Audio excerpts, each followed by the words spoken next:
Gracias, Valentín. A ustedes. Gracias por la invitación. Es mi primera vez hablando con dos micrófonos y es bastante halagador. Bueno, voy a tener que decir alguna otra cosa interesante. Algo que a veces queda fuera de esas presentaciones. Hace poco me hicieron un chiste porque en mi descripción de mi primera línea de LinkedIn es influencer de la curiosidad. Que se ve que es algo que se me debe haber ocurrido en algún momento, como que era divertido, me olvidé, lo puse. Siguió mucho tiempo, mucha gente lo leyó y después pago las consecuencias. Y justamente en ese newsletter, el de cómo funcionan las cosas, es que todo el tiempo trato de investigar acerca de un tema distinto. Y en todos los problemas en los que me metió mi curiosidad, uno de ellos fue el de la lógica y la inteligencia artificial, cuando daba mis primeros pasos en filosofía, mis primeros 4 años. Y ahí, después de muchos años de trabajar con demostraciones lógicas y cuestiones de temas que eran de cierta complejidad que le interesaban a veces literalmente a 8 personas en el mundo, lo que me pasó fue que me di cuenta que el problema de la inteligencia artificial tenía más que ver con la educación que con cualquier otra cosa. Y era que el problema del mundo hoy, de cómo enseñamos hoy, es que estamos devolviendo personas al mundo cuando salen de la educación formal que no pueden competir contra máquinas. Entonces ahí abandoné toda esa parte de investigar sobre esos temas y me volqué muchos años a trabajar en educación. Algo muy importante de lo que vemos sobre inteligencia artificial es que casi todo lo que leemos o a lo que podemos tener acceso es un verso. Si vamos ahora mismo y googleamos inteligencia artificial en cualquier medio, casi que la mitad o más de lo que leamos va a ser cualquier cosa. Y uno de los mitos que más se sostiene, porque es uno al que es muy fácil tenerle miedo, es esta idea de que eventualmente, o en 15 días, vamos a tener una inteligencia artificial superior a la humana. Primero que no queda muy claro qué significa eso, pero lo vemos y le tenemos miedo igual, porque ahí va a venir Terminator o lo que sea. Y este mito se puede tomar en varios aspectos. Podemos decir varias cosas sobre esto. Lo primero que podemos decir, o lo primero que se piensa cuando se tiene este temor, es que hay una cuestión exponencial. ¿Por qué? Porque está de moda, porque tenemos la ley de Moore que dice que cada 18 meses podemos duplicar la cantidad de transistores que podemos poner en una placa de procesador. Entonces asumimos que eso se aplica a muchas cuestiones vinculadas a la tecnología y la inteligencia es una de ellas. Entonces tenemos esta idea que incluso es errada, porque vemos esto y lo primero que pensamos es que esto es la evolución y es una concepción lineal de la evolución, cuando en realidad la evolución tiene más esta forma. Lo importante de ver, estas son todas las especies que existen en la Tierra y que existieron. Y lo importante de esto es que todas las especies que estamos en la Tierra estamos igualmente evolucionadas, no hay una linealidad. Y con la inteligencia pasa lo mismo, es difícil poner en una escala la inteligencia, sobre todo porque el concepto de inteligencia es uno que es filosóficamente muy escurridizo. Entonces, primero que es difícil definirla. Uno es inteligente para algo, no es inteligente en términos absolutos.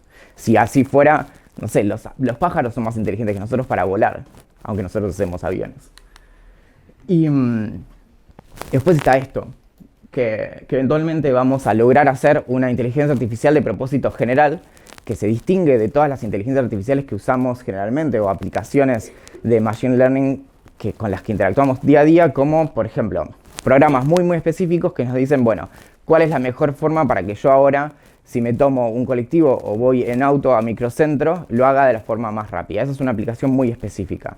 De esas tenemos un montón y los avances que vimos en los últimos 15 años tienen que ver con eso, con máquinas o programas muy específicos que resuelven tareas muy específicas, muchas veces de manera muy eficiente. El problema de la idea esta de que nosotros mismos tenemos una inteligencia de propósito general es que eso también es muy discutible, porque en realidad nuestra inteligencia evolucionó con un propósito muy concreto, que es mantenernos vivos, es sobrevivir. Entonces, si nos fijamos en este tipo de gráficos, en donde tenemos distintas especies, distintos tipos de máquinas y a los humanos, y cada línea representa una habilidad particular, es difícil decir que los humanos, de hecho, tenemos una inteligencia de propósito general. Y después este es mi preferido. Está esta idea de, bueno, lo que necesitamos es más tiempo, es más recursos, es computadoras más rápidas, más memoria, lo que sea, porque de hecho sabemos cómo hacer una mente. el problema de eso es que en principio presupone que de hecho sabemos qué es la mente. Y entonces tenemos libros como este, de Ray Kurzweil, que es alguien que escribió también La singularidad está cerca, y se la pasa hablando de que más o menos en el 2045 vamos a, por ejemplo, curar la muerte, signifique lo que sea que eso significa. Entonces dice, ¿cómo crear una mente? Y el subtítulo es El secreto del pensamiento humano revelado. Un truco para la vida, que siempre es útil, es que cualquier persona que diga que va a revelar un secreto, por lo general, nos está estafando. Es muy fácil de comprobar. Y justamente cuando se trata del asunto de crear mentes y demás, de hecho tenemos una manera muy sencilla de crear mentes, que es, bueno, tener humanos muy pequeñitos, que tienen cerebros que pues crecen, y ahí estamos creando una mente. Entonces, la idea de que podemos crear una mente a partir de crear un cerebro artificial de silicio en vez de componentes orgánicos y demás, está mal pensado por todos lados. Y después está esta idea de que la inteligencia se puede expandir sin límites. Entonces vamos a eventualmente ver una explosión de inteligencia. Entonces vamos a hacer 2 o 3 pasos y eventualmente eso va a desbloquear algo como una reacción en cadena, y de repente las máquinas de un momento a otro van a superarnos un poquito, después van a superarnos un montón, después nos van a matar a todos. Y el problema de eso es que vuelve a la cuestión de lo exponencial. Entonces, por ejemplo, si nosotros observamos el peso promedio de un pavo en Estados Unidos a principios de los años 30, un pavo pesaba más o menos 4 kilos. Y si nos fijamos en la actualidad, un pavo pesa más o menos 16 kilos. Si nosotros seguimos esa curva, nos vamos a dar cuenta que para el 2500 un pavo va a pesar más o menos 4 toneladas. Hay buenos motivos por los cuales eso podría no pasar. Y justamente el problema de pensar en estos términos exponenciales es que además nos aproxima al infinito. Y el asunto es que si nosotros buscamos magnitudes infinitas, incluso en el universo, es muy difícil. Hay una que decía Einstein, que era, bueno, la estupidez humana. Pero, por ejemplo, no sabemos ni siquiera, probablemente ni el universo sea infinito. Entonces, no tenemos ese tipo de magnitudes. Quizás el amor es infinito. Bueno, no sé cómo medirlo. Entonces, todo esto vuelve a problemas en cómo estamos pensando en la situación.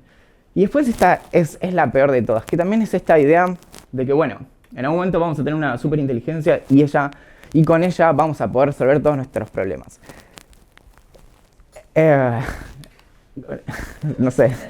El problema de esto es que es algo que podríamos llamar como pensamismo o algo así. Es como la idea de que los problemas se resuelven pensando.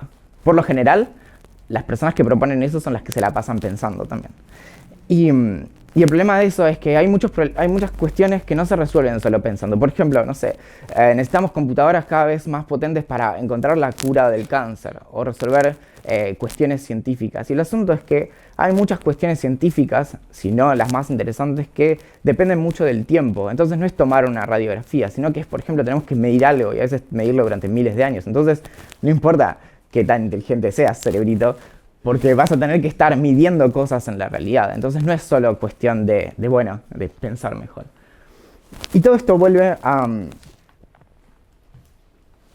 dónde está el peligro de la inteligencia artificial. Y uno de los mayores peligros es seguir promoviendo este tipo de ideas que son falsas, que nos llevan en una dirección poco saludable, pero que sirven para vender acciones en las empresas que de repente incorporan palabras como blockchain o inteligencia artificial, machine learning, deep learning, lo que sea, y también vende diarios. Entonces, una inteligencia artificial creada por Facebook se salió de control y sus creadores están preocupados, por ejemplo. Ese es un título que tenía Infobae. O cobró vida propia. Bueno, ¿qué significa que una máquina cobre vida propia?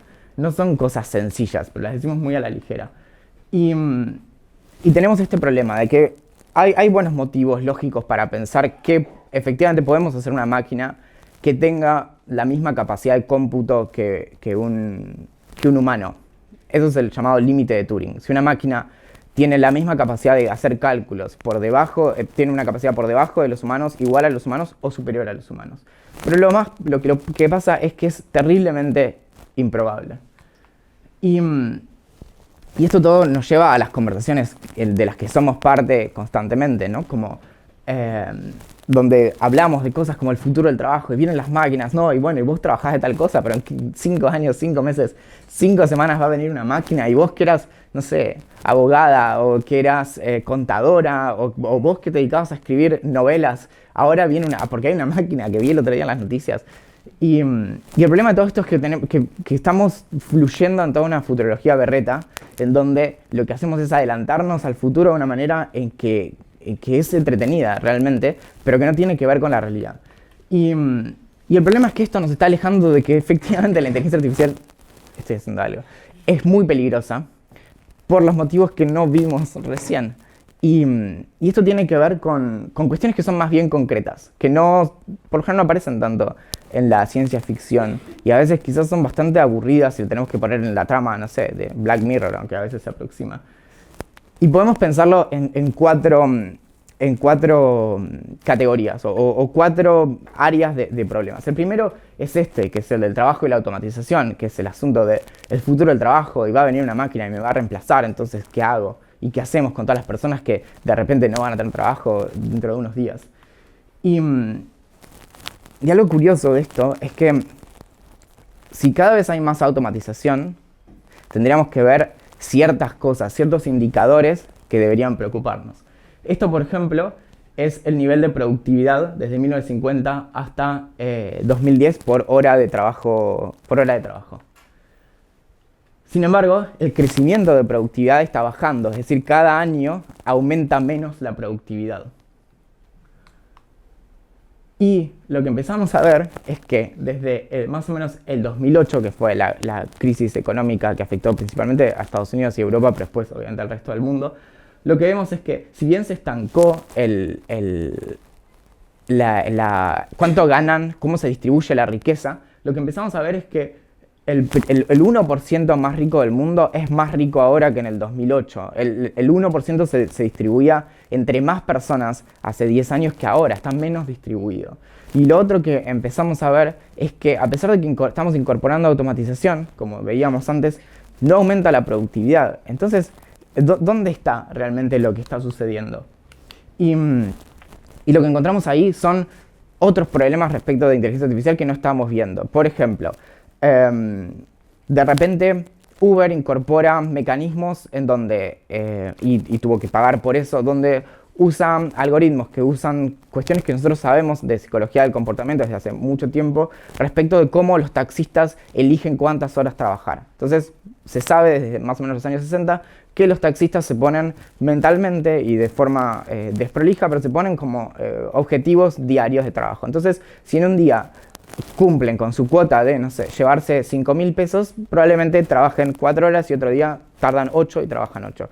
Uber tomó todo esto y entonces de forma automática empezó a tirarle incentivos para trabajar a las personas que detectaba cuál era su objetivo. Entonces se daba cuenta sin que los conductores le dijeran cuál era su objetivo diario, y lo que terminaba pasando es que terminaban trabajando más horas de las que generalmente trabajaban y Uber lo hacía tocando un botón. Bueno, eso es ilegal.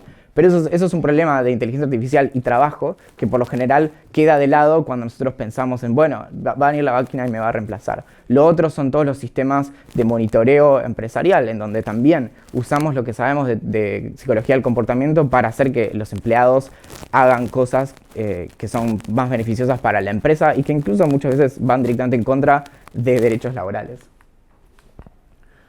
Lo otro es esto, que también es un tema que por suerte se discute cada vez más, que es el problema de los sesgos y de la falta de inclusión. Sesgos en un sentido más amplio que sesgos en el sentido probabilístico o estadístico. Y este es un ejemplo clásico que pensé en cambiarlo, pero probablemente al día de hoy es uno de los mejores. Esto es parte de una investigación que publicó ProPublica en el año 2015 o 2016 acerca de algoritmos que hacen sugerencias tímidas acerca de quién es más probable que en el futuro vaya a cometer un crimen. Una de las cosas más interesantes que nos da las aplicaciones de inteligencia artificial o de machine learning es poder predecir el futuro o hacer aproximaciones al futuro. Entonces, lo que tomaban eran los datos de muchas personas que en el pasado hayan sido condenadas y luego hayan vuelto a cometer un crimen y hacía una predicción. Y el problema es que daba resultados con muchísima frecuencia de este estilo, en donde el señor del lado izquierdo había tenido 2 robos armados y un intento de robo armado, y después de haberlo liberado había tenido un robo de autos, y la mujer del lado derecho había tenido 4 como altercados juveniles y después de haber sido liberada ninguna. Y sin embargo, el algoritmo le daba bajo riesgo al tipo y a ella le daba altísimo riesgo.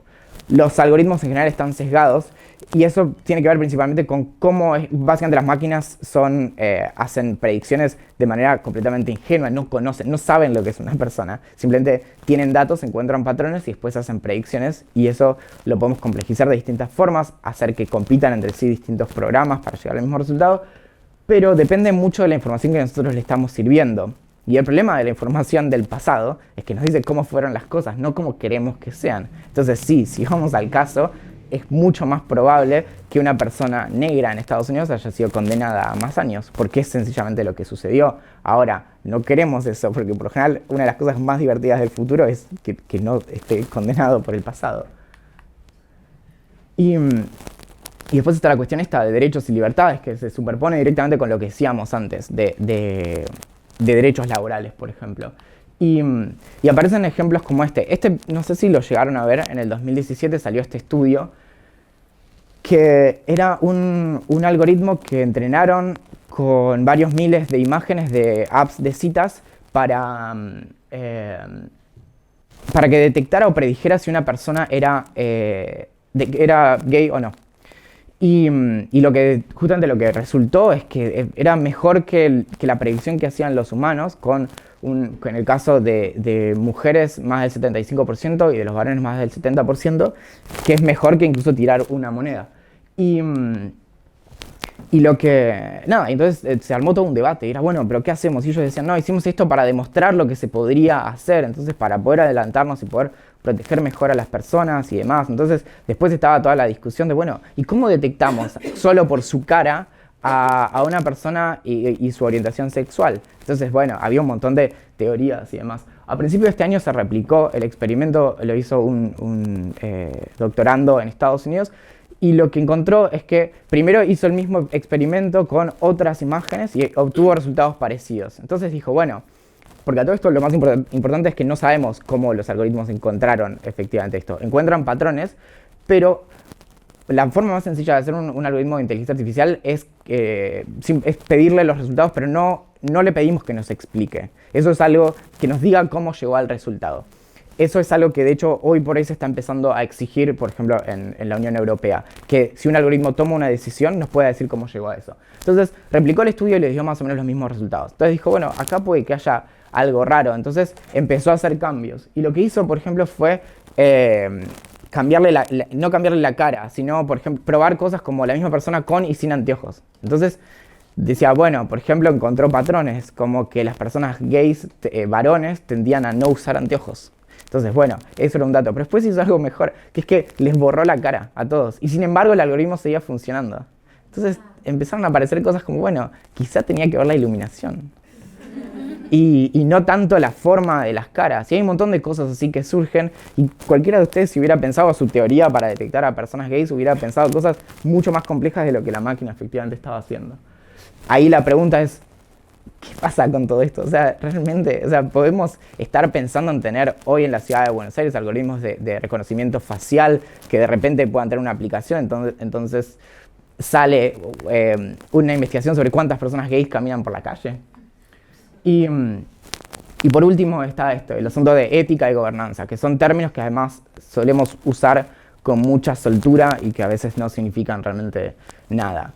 Y el problema, sobre todo de gobernanza, es que estos algoritmos no piensan, efectivamente, toman decisiones y nosotros los entrenamos y son sumamente útiles para un montón de aplicaciones concretas. El asunto es, ¿queremos darle nuestras democracias llave en mano a un montón de computadoras que ni siquiera nos pueden decir cómo llegan a sus resultados? Y el problema de esto es que cuando pensamos en inteligencia artificial, pensamos en Terminator, las máquinas que nos reemplazan y demás, y no pensamos en la forma en que Facebook distribuye sus publicidades, por ejemplo. Ni estamos pensando en un montón de aplicaciones concretas, como la forma en que los bancos calculan el riesgo crediticio o la forma en que las universidades aceptan o no a los candidatos. Y todo eso nos pone en riesgo. Y el riesgo es que las aplicaciones que nosotros hacemos se terminan comiendo a la democracia, con suspensa. Y yo no sé dónde es. A ver. Ahí está. A ver ahí. Bueno, ahí está. Ahí está. Y justamente lo interesante de espacios como este es la apertura de la conversación. Yo trabajo justamente en La Nación y a veces me encantaría escribir un montón de cosas que no puedo por agenda porque tengo que salir a decir, no, tal cosa es mentira. No, Google no tiene la inteligencia de un niño de 6 años. Eso está mal y esa gente viene diciendo eso hace 10 años y cada vez que lo dijo estuvo mal también.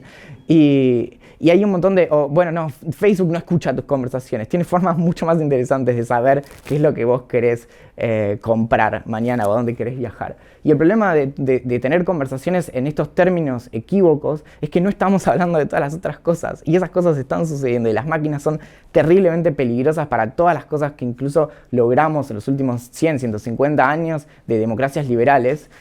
Y todo eso está en riesgo porque es muy fácil de comprar soluciones. Entonces, nuevamente, en la ciudad tenemos máquinas de reconocimiento facial y eso es un delirio. Y al mismo tiempo que estábamos aprobándolo acá, San Francisco decidió que estaba prohibido que el gobierno incorporara ese tipo de herramientas.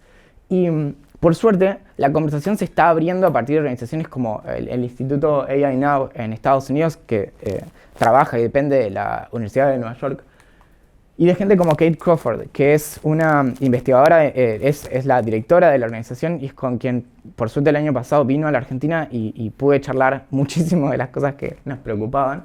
Y justamente ellos vienen trabajando directamente haciendo recomendaciones directas, documentos abiertos para que los gobiernos decidan si incorporar o no una herramienta y ver cuáles son los riesgos de lo que están haciendo.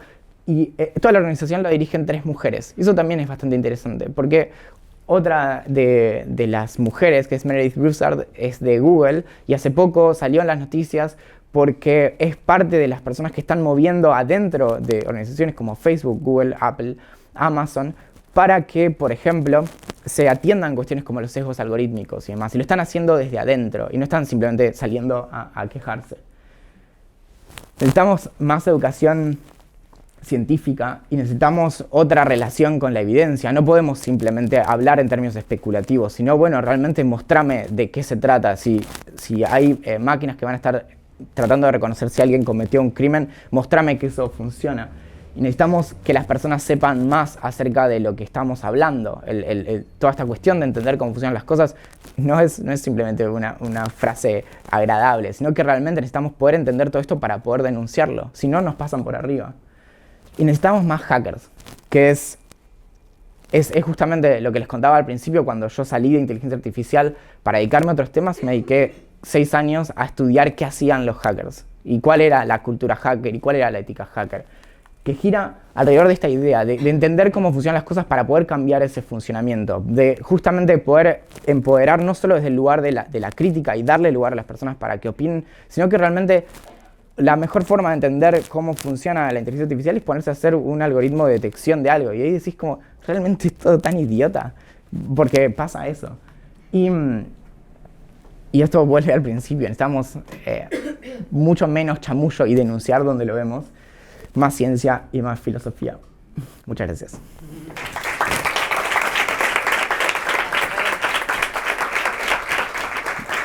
Muchísimas gracias.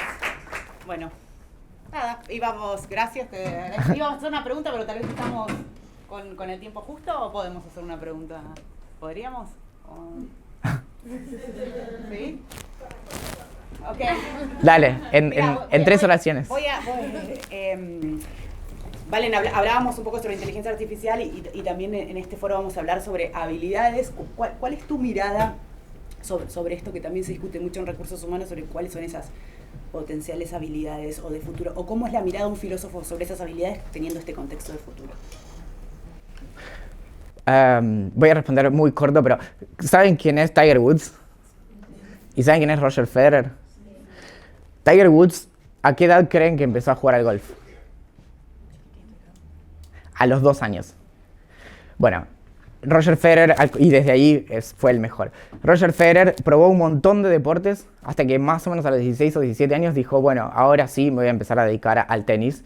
Y terminó siendo algo muy atípico, que es un gran campeón de tenis hasta los 35 años, que es la edad a la que mucha gente se retira. Todo esto, para que no parezca que estoy diciendo cosas sin sentido, tiene que ver con que lo que encontramos es que más allá de cosas muy específicas como el golf o como el ajedrez o como el tenis, la mayoría de cosas requieren de que tengamos experiencias muy amplias y no solo hiperespecializarnos en algo. Entonces, lo que necesitamos es repensar a las carreras para que tengan ese rango de experiencias, esa diversidad.